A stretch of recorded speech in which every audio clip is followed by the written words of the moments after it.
Gracias por seguir en sintonía de Argumentos. Recuerda nuestras redes sociales, @argumentosgb en la cuenta de Instagram. Seguimos conversando con Luis Crespo, hablamos acerca de la brecha cambiaria, acerca de la inflación y también en torno a esto precisamente, bueno, los dígitos continúan aumentando en todo lo que ha sido este año. ¿Considera que esa brecha cambiaria puede disminuir, va a cambiar a lo largo de este 2025? ¿Qué medidas son necesarias para que esto pueda cambiar? ¿Qué ocurrió que se generó esa diferencia entre el oficial y el cambiario? Es claro que el mercado cambiario no genera la oferta necesaria para la demanda de dólares que existe en Venezuela. O sea, es mayor la demanda, los requerimientos de monedas, de esa moneda para la actividad económica en Venezuela. Yo no lo estoy viendo desde el tema especulativo, lo estoy viendo como actividad económica, quién va a producir, quién va a invertir, quién va a utilizar eso en factores productivos. No lo encuentra en el mercado oficial. O sea, si tú quieres ir a comprar los dólares que necesitas para operar en la economía venezolana, encuentras dificultades para que esa oferta satisfaga la demanda de todo ese sector. Hay una insuficiencia, por lo tanto tienes que ir a otros mercados a buscar las divisas para poder reponer, por ejemplo, inventarios. Si tú eres una empresa que produce un bien, pero la materia prima tienes que comprarla en otra economía, tienes que pagarla a otra moneda. Cuando haces toda esa operación, encuentras dificultades con la oferta de divisas. Hasta que esa no se corrija, vamos a tener una presión constante sobre el tipo de cambio. ¿Qué venía haciendo el Banco Central? El Banco Central durante el 2024 vendió aproximadamente 5.600 millones de dólares. Las operaciones que realizaba todos los lunes o en algunos momentos, dependiendo de la presión de la demanda, hacía dos ofertas, una el lunes y una el viernes. Hablamos de niveles hasta de 180 millones de dólares. Esa oferta ha venido disminuyendo, además la demanda de dólares a finales del 2024 por la incertidumbre política y todo lo que ocurrió y todo ese nerviosismo, la gente demandó más divisas, factores, tanto la actividad económica como la incertidumbre. Entonces eso presionó el tipo de cambio que ha venido impactando en los niveles de precio de la economía venezolana. Tenemos entonces un repunte que la posibilidad de corregirlo es que la economía produzca los propios dólares como resultado de la expansión de la actividad económica, y ese es un tema complejo, o sea, que produzcamos más en el sector de la industria, de la manufactura, se reactive la construcción, pero es un tema más complejo. Pero además, la certidumbre, se necesitan esas variables y, tomar medidas estructurales de fondo. Cuando tú revisas niveles de liquidez y base monetaria durante el 2024, todavía también las magnitudes son significativas. Una base monetaria que creció en más de 150%, una liquidez que creció, una base monetaria en 184 y la liquidez en 150, son magnitudes muy significativas en la economía y que genera distorsiones. ¿De qué estoy hablando? De que se mantiene un nivel de política monetaria indisciplinada que impacta y distorsiona los niveles de presión en la economía. Entonces hay varios factores estructurales que hay que corregir para poder ir generando una estabilidad relativa en los niveles de precios en la economía venezolana. Claro, estas medidas que usted, bueno, estos cambios que menciona que se han realizado, al final o a largo plazo, ¿cómo verlos y también cómo quizás estas medidas estructurales que decía que pueden ir cambiando a largo plazo, podríamos ver entonces cambios positivos en un sentido? Porque bueno, los venezolanos se preguntan es, bueno, ¿qué va a pasar? ¿Va a seguir aumentando?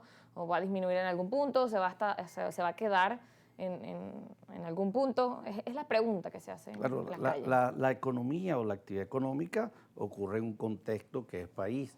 En la medida que tú tengas distorsiones en ese espacio, va a tener un efecto multiplicador negativo en la actividad económica. Y si además las políticas, el diseño de esas políticas económicas no incorporan a la mayor cantidad de sectores de la sociedad, ¿no? que las potencien y le den mucha credibilidad, vas a tener dificultades en múltiples variables macroeconómicas.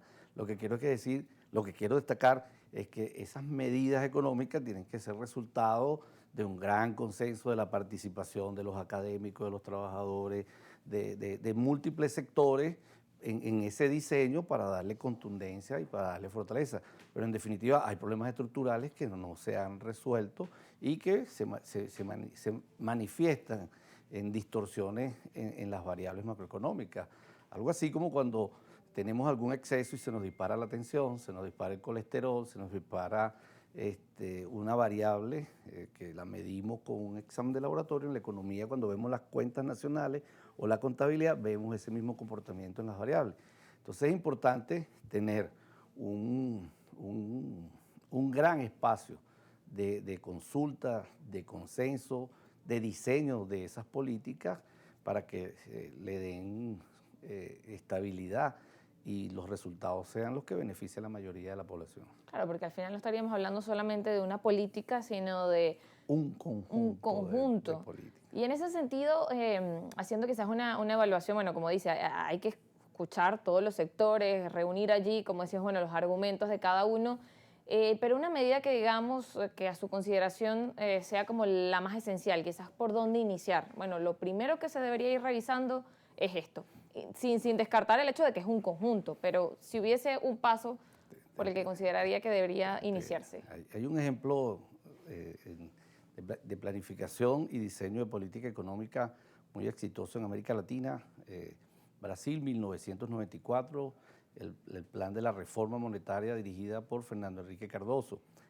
Los elementos técnicos del plan estaban muy bien diseñados y eran muy consistentes, pero el primer elemento del plan era el consenso y la participación de todos los sectores. Tú puedes diseñar una gran política económica, técnicamente muy bien diseñada, pero si tú no logras generar un consenso en torno a ella y la participación de todos los sectores para impulsar esos cambios que en muchos de los casos son estructurales y medidas de fondo, en el muy corto plazo el plan no va a dar los resultados favorables. Entonces, acá una de las cosas que necesitamos es la estabilidad de precios.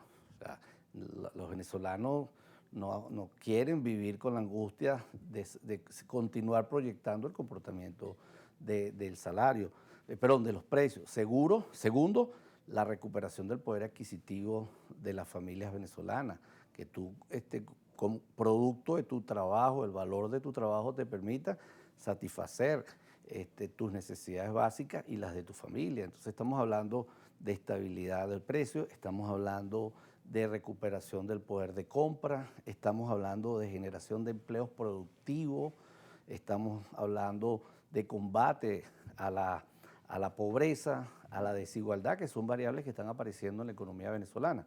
Porque cuando en el segmento anterior conversábamos de cómo la economía trasciende lo emocional, bueno, podemos hablar de pobreza, de inequidad y de desigualdad. Las magnitudes de pobreza en la última encuesta de hogares de la encuesta de condiciones de vida 2023 publicada por la OCAD, las cifras son significativas en términos de pobreza multidimensional, pobreza por la vía de la línea de ingresos. O sea, eso te da una realidad que la contrasta día a día.